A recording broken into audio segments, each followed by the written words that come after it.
it because you keep finding out different ways not to do it, things that didn't work. So that's all fine and dandy, and it's really easy to say those things, but what keeps us from doing it? What keeps us, what prevents us from stopping it? Well, fear, obligation, and guilt, fog.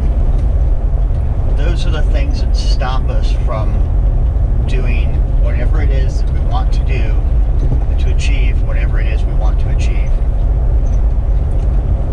We're afraid of giving up the comfort of where we're at. We're afraid of what might happen. We're afraid of what other people will think. The list of fears goes on and on and on.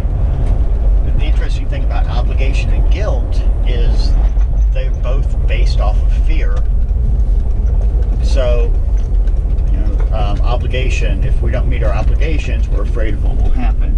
We're afraid of not being able to afford to eat. We're afraid of not being able to pay our bills. We're afraid of upsetting somebody. We're afraid of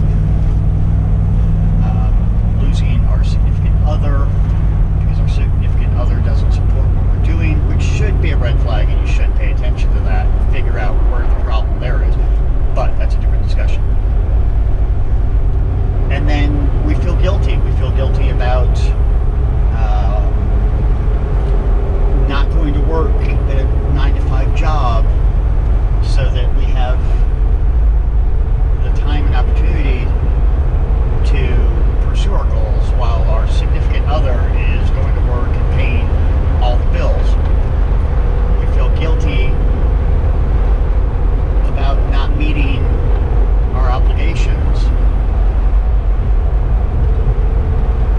in a timely manner. And whatever the guilt is, and every situation brings its own fear, obligation, and guilt with it.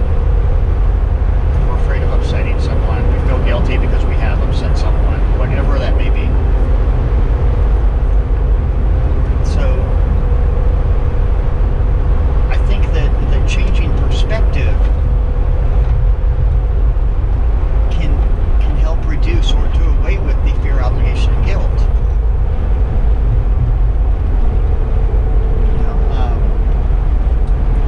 The perspective being that everything I do is to further my goal. I feel obligated to go to work to pay the bills. I'm going to work to pay the bills so that I can realize my dreams. It's switching perspective, and switching the perspective changes your outlook on the entire situation.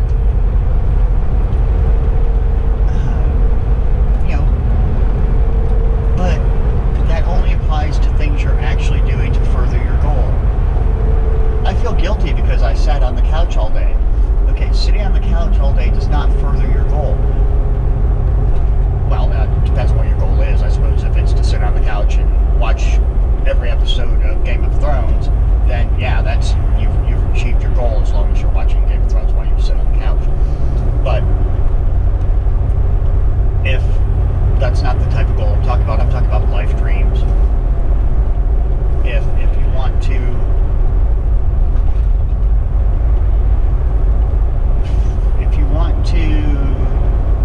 I don't know, find the cure for cancer, unless you start looking for the cure, you're not going to find it. Unless you start living your life to dedicate it to that purpose, you're probably not going to achieve it.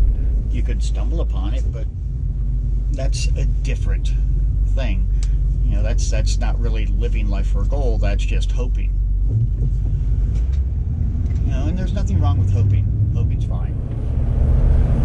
Hoping is something that keeps us focused.